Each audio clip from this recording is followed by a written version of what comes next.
These are the names of the sons of Israel who went to Egypt with Jacob, each with his family: Reuben, Simeon, Levi, and Judah; Issachar, Zebulun, and Benjamin; Dan and Naphtali; Gad and Asher.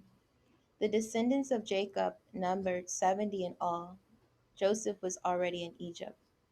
Now Joseph and all his brothers and all that generation died. But the Israelites were exceedingly fruitful.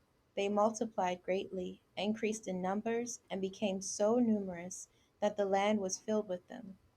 Then a new king, to whom Joseph meant nothing, came to power in Egypt. Look, he said to his people, the Israelites have become far too numerous for us. Come, we must deal shrewdly with them, or they will become even more numerous. And if wars break out, we'll join our enemies, fight against us, and leave the country. So they put slave masters over them to oppress them with forced labor, and they built Pithom and Rameses as store cities for Pharaoh. But the more they were oppressed, the more they multiplied and spread. So the Egyptians came to dread the Israelites and worked them ruthlessly. They made their lives bitter with harsh labor in brick and mortar and with all kinds of work in the fields. In all their harsh labor, the Egyptians worked them ruthlessly. The king of Egypt said to the Hebrew midwives, whose name was Shiphrah and Puah, when you are helping the Hebrew women during childbirth on the delivery stool, if you see that the baby is a boy, kill him. But if it's a girl, let her live. The midwives, however, feared God and did not do what the king of Egypt had told them to do. They let the boys live. Then the king of Egypt summoned the midwives and asked them, why have you done this? Why have you let the boys live? The midwives answered Pharaoh, Hebrew women are not like Egyptian women. They are vigorous and give birth before the midwives arrive. So God was kind to the midwives, and the people increased and became even more numerous. And because the midwives feared God, he gave them families of their own. Then Pharaoh gave this order to all his people: every Hebrew boy that is born you must throw into the Nile, but let every girl live. Now a man of the tribe of Levi married a Levite woman, and she became pregnant and gave birth to a son. When she saw that he was a fine child, she hid him for 3 months. But when she could hide him no longer, she got a papyrus basket for him and coated it with tar and pitch. Then she placed the child in it and put it among the reeds along the bank of the Nile. His sister stood at a distance to see what would happen to him. Then Pharaoh's daughter went down to the Nile to bathe, and her attendants were walking around along the riverbank.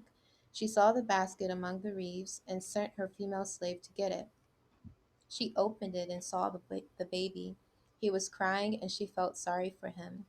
This is one of the Hebrew babies, she said.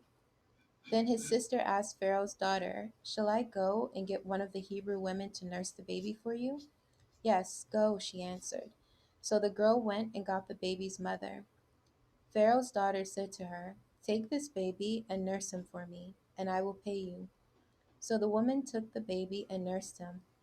When the child grew older, she took him to Pharaoh's daughter, and he became her son.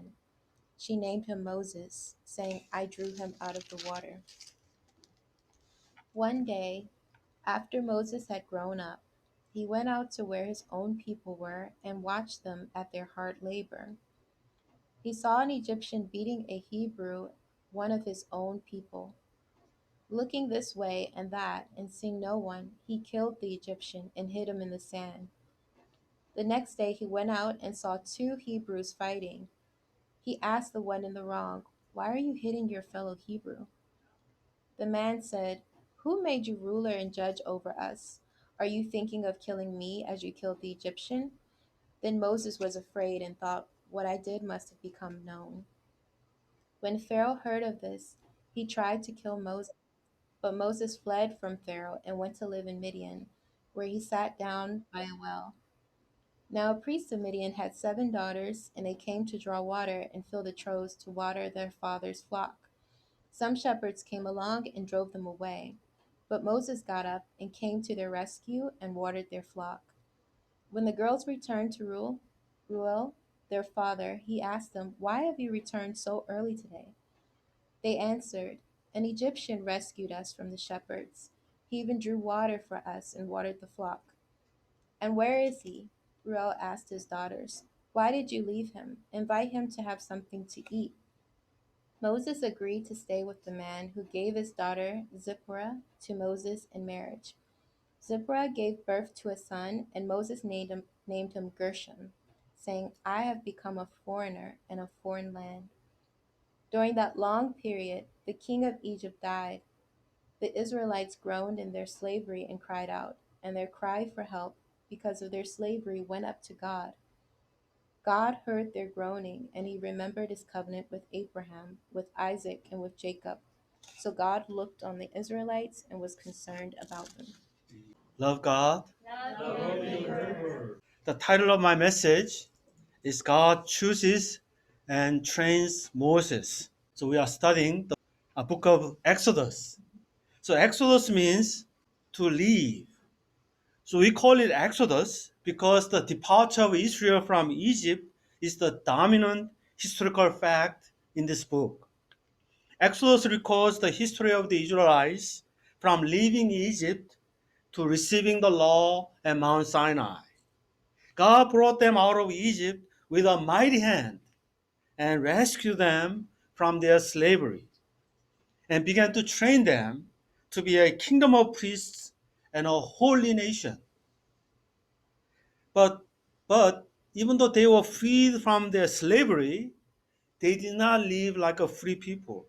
They were so used to slave life, they still acted like slaves. So God gave them many trainings, such as a daily bread training to overcome their slave mentality. Israelites were on the way to promised land, where the land was so fertile that it was called land of milk and honey. But many of them did not make it due to their disobedience. Likewise, God delivered us from the power of sin through Jesus Christ. We are free in Jesus Christ. Now we are on the journey to the kingdom of God. But many people are so used to their sinful lifestyle that they still act like slaves to sin. So we can learn from the Israelites' failures on what not to do. So 1 Corinthians chapter 10 verse 6 says, "Now these things occurred as examples to keep us from setting our hearts on evil things as they did." Central to the story of Exodus is the man Moses. God chose Moses to lead the Israelites out of Egypt all the way to the promised land. In today's passage, God saved Moses in a miraculous way and trained him in preparation for the holy mission. God allowed these chosen people to go through many hardships for a long time, but he never abandoned them. So through this passage, may we learn how God saves us, prepares us, and trains us through many training for his holy mission. So the Exodus is a continuation of Genesis. The book of Genesis ends with the story of Joseph, the son of Jacob, born to his beloved wife Rachel. God has sent Joseph into Egypt ahead of Jacob's family by being sold as a slave by his own jealous brothers. But God was with Joseph in Egypt, and Joseph was exalted by Pharaoh to become the prime minister. Joseph's main responsibility was to oversee the preparation for the 7 years of famine that God had revealed to Pharaoh in his dreams. And the famine came, as God said, so that all of Egypt and the surrounding nations were in need.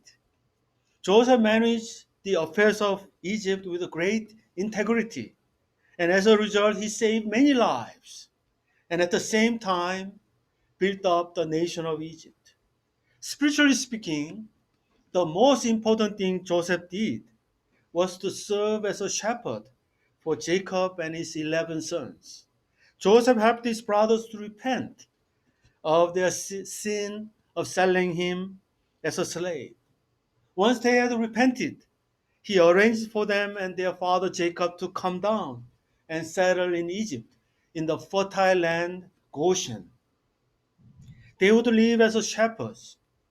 Before he died, Joseph promised them that the Lord would come to their rescue and bring them back out of Egypt and into the promised land. So they embalmed him and kept his remains in a box, ready to take with them to their home in Canaan. Look at verses chapter 1, 6 and 7. Now Joseph and all his brothers and all the generation died, but the Israelites were exceedingly fruitful, and they multiplied greatly, increased in numbers, and became so numerous that the land was filled with them. God blessed Israel in Egypt. Their circumstances seem to have been better than those of the Egyptians themselves. You know, if you read the Genesis, Egyptians sold themselves to Pharaoh into slavery because of famine. But things began to change, however. Look at verses 8 through 10. Then a new king, to whom Joseph meant nothing, came to power in Egypt. Look, he said to his people, the Israelites have become far too numerous for us. Come, we must deal shrewdly with them, or they will become even more numerous. And if war breaks out, we will join our enemies, fight against us, and leave the country. So gradually, what Joseph had done for Egypt was forgotten. Then a new king came to power. As he surveyed this country, he saw that the Israelites had become potentially significant destabilizing factor. He calculated that the Israelite population was growing faster than that of Egyptians. And the Israelites had kept themselves separate from the Egyptians. They were ethnically, culturally, and religiously alien to the Egyptians. Although they were not hostile at the moment, things could change. The Pharaoh foresaw doomsday scenario in which a powerful nation would invade, entice Israel to turn against and help defeat Egypt, and then leave. So he took three increasingly radical steps to eliminate the threat. Look at verses 11 through 14. So they put slave masters over them to oppress them with a forced labor, and they built Pithom and Rameses as store cities for Pharaoh. But the more they were oppressed, the more they multiplied and spread. So the Egyptians came to dread the Israelites and worked them ruthlessly. They made their lives bitter with hard labor in brick and mortar and with all kinds of work in the fields and in all the hard labor. The Egyptians worked them ruthlessly. So Pharaoh set out to oppress the Israelites and completely subjugate them to the authority of Egypt, and by putting them to work in many building projects and simultaneously destroying their spirit as a people. So he put slave masters over them and used them ruthlessly in great construction projects as well as for labor in the fields. But it did not work. Then Pharaoh made a drastic decision to carry out population control over the Israelites through the midwives, Sifra and Poa. It was a very subtle way of population control. He commanded them to kill every baby boy born to a Hebrew, but let every girl live. So it is a subtle infanticide. Today it is called partial birth abortion. The midwives must have been shocked at such a command, but they feared God and refused to do such a wicked thing. So Pharaoh called them in and demanded an explanation. Look at verses 19 and 20. The midwives answered Pharaoh, the Hebrew women are not like Egyptian women. They are vigorous and give birth before the midwives arrive. So they lied. I mean, maybe partially true, but they lied. So God was kind to the midwives, and the people increased and became even more numerous. And because the midwives feared God, he gave them the families of their own. So we see through the faith of midwives that the slave system in Egypt had not broken the Israelites' faith in God. God continued to demonstrate his love and mercy when his people put their trust in him. But the Pharaoh was not easily dissuaded. Look at verse 22. Then the Pharaoh gave this order to all his people: every Hebrew boy that is born you must throw into the Nile, but let every girl live. So Pharaoh commanded the entire Egyptians, not just midwives, to kill baby Israelite boys. So Pharaoh moved from subtle infanticide to open public infanticide. So at this time of great spiritual struggle for the nation of Israel, there was a beautiful love story between a Levite man and woman. They already had two children, Miriam and Aaron. But in spite of the king's harsh edict, the child was conceived and a son was born to them. His name would be Moses. The parents were under great stress because of their newborn baby. The king's edict demanded that the boy be thrown into the Nile and drowned. But when the parents looked at the Moses, they saw that he was a fine child, not ordinary child at all. They believed that God had a special purpose for their son. So they decided to risk disobeying the king. You know, if you disobey the king, the entire family would be killed. So they kept the baby hidden for 3 months. So after 3 months, you know, if you are a mother, you know, by 3 months, the baby began to cry loudly. So the mother realized that they could not hide him any longer. Still, she had the faith that God would help her son. So she took a papyrus basket and made it watertight. And then she put the baby inside, covered the basket, and put it in the river.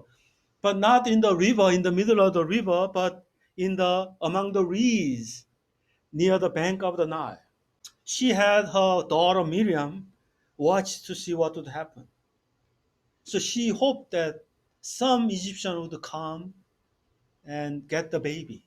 So as she hoped, Pharaoh's daughter came down to bathe in the river at that very moment. It is God's sovereign mercy. She saw the Pharaoh's daughter saw the basket and told the servant to the girl to get it for her. She looked inside the basket and saw the baby. At that very moment, Moses began to cry and she felt sorry for him. She realized that he was a Hebrew baby placed in the river in the basket to avoid her father's edict.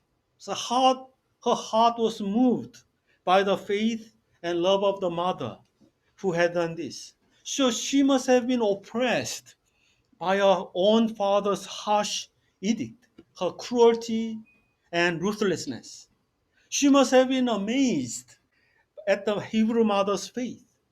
So she decided to keep the baby herself. It was a God's answer to the prayers of Moses' parents. And you know, remember Miriam was watching from a distance. And she realized that her mother's prayer had been answered. So with great faith and courage, she went up to Pharaoh's daughter and asked, "Shall I go and get one of the Hebrew women to nurse the baby for you?"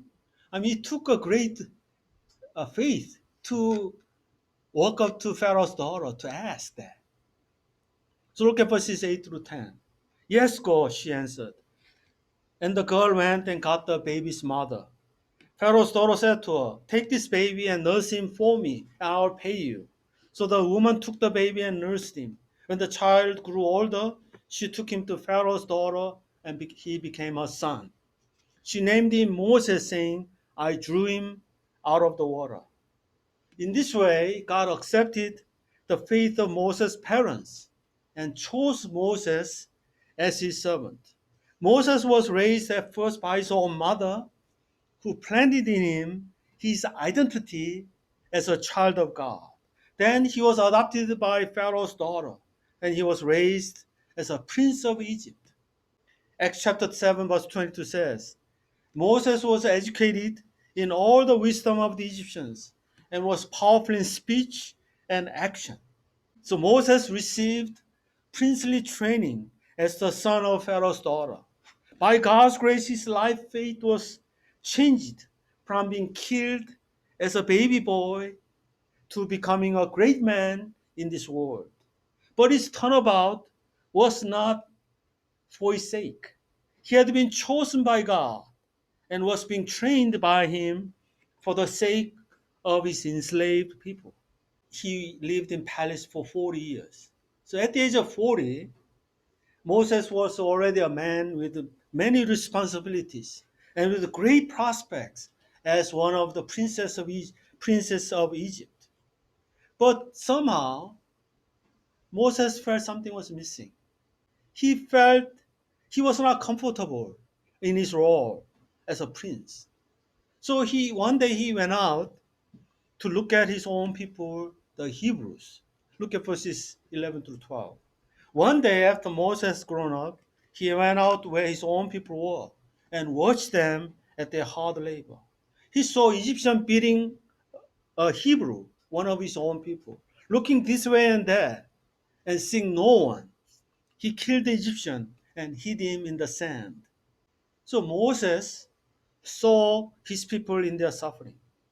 He was raised as an Egyptian and enjoyed all of the privileges of being an Egyptian. He could have considered himself lucky to have escaped such a hard life. So he could have closed his eyes and enjoyed the privileges of being the prince. He could just turn around and go back to palace. But Moses was not indifferent to the sufferings of his people. He chose to identify himself as one of God's people. So Hebrew chapter 11 explains this way. By faith, Moses, when he had grown up, refused to be known as the son of Pharaoh's daughter. He chose to be mistreated along with the people of God rather than to enjoy the fleeting pleasures of sin. He regarded disgrace for the sake of Christ as of greater value than the treasures of Egypt because he was looking ahead to his reward. So at that very moment, Moses made an irreversible decision. He sided with the Hebrew, being beaten by an Egyptian, and killed the Egyptian and buried him in the sand. He hoped that the Hebrews would understand his heart and embrace him as one of their own, as one of their leaders. What a mistake that was. Acts chapter 7, verse 25 says, Moses thought that his own people would realize God was using him to rescue them, but they did not. Instead, the Hebrews despised him as an outsider and self-appointed hero who knew nothing of their real problems. So, verse 13 and 14, it says, the next day he went out and saw two Hebrews fighting. He asked the one in the wrong, why are you hitting your fellow Hebrew? The man said, who made you ruler and judge over us? Are you thinking of killing me as you killed the Egyptian? Then Moses was afraid and thought, what I did must have become known. Moses must have been so discouraged. He had wanted to live up to God's high calling for his life, but it was much harder to do so than he had imagined. His zeal outran his judgment. So he needed still more training before he could be ready to lead his people to their freedom. Moses needed a humbleness training. He needed to repent of his pride that he could save his people with his own strength. So he went out to Midian in the wilderness for 40 years in the wilderness. While taking care of the sheep, he learned to be patient and to depend on God. So Moses ran away to Midian. Midian is a modern Saudi Arabia, western portion of Saudi Arabia, perhaps along the Gulf of Aqaba. That's the Gulf of Aqaba and Gulf of Suez. Do you see that there? Gulf of Aqaba. The Gulf of Aqaba will be very important in later. The Midianites were the descendants of Abraham through Keturah, his concubine. They knew of God, and there Moses met a priest of Midian, Ruel, or his name is Jethro, we'll see later. This priest had 7 daughters. Moses rescued the priest's daughters from some bully shepherds and watered their flock. Then Ruel invited Moses to stay with him and become a shepherd for his flock and to marry his daughters, Zipporah. Moses' life had changed once more by completely by 180 degrees. His dream of rescuing his people seemed crushed forever. Perhaps he thought he had no reason left to live. But his father-in-law was a good influence on him. So he had a son, Gershom, meaning foreigner there. So Moses confessed that he was a foreigner living in a foreign land. But God comforted him with a family and a son. Actually, he will have 2 sons, we'll see later. And God began training him in a very practical way how to be a shepherd and a leader, even under Midianite priest Ruel. And Moses would live in the desert for 40 years. In that time, the Pharaoh would die, and the situation of Israelites grew worse. They were strong and vigorous, but they were reaching the limits of their strength. So they turned to God and cried out for God in prayer. And God heard their cries and concerned about them. He remembered his covenant with Abraham, Isaac, and Jacob. And the time to fulfill his promise to them was drawing near. So, in conclusion, in today's passage, we learn that God always takes care of his people. Do you see that amazingly? God used women in this passage to spoil Pharaoh's effort to destroy the Israelites. The midwives, the Israelite mothers, Moses' mother and sister, and the Pharaoh's daughter. God chooses and blesses those who fear God and worship Him as God. Likewise, after God has chosen us for His purpose, He trains us for our good. May God bless you to know that God has chosen you and that He will train you until you can bear good fruit for God's kingdom.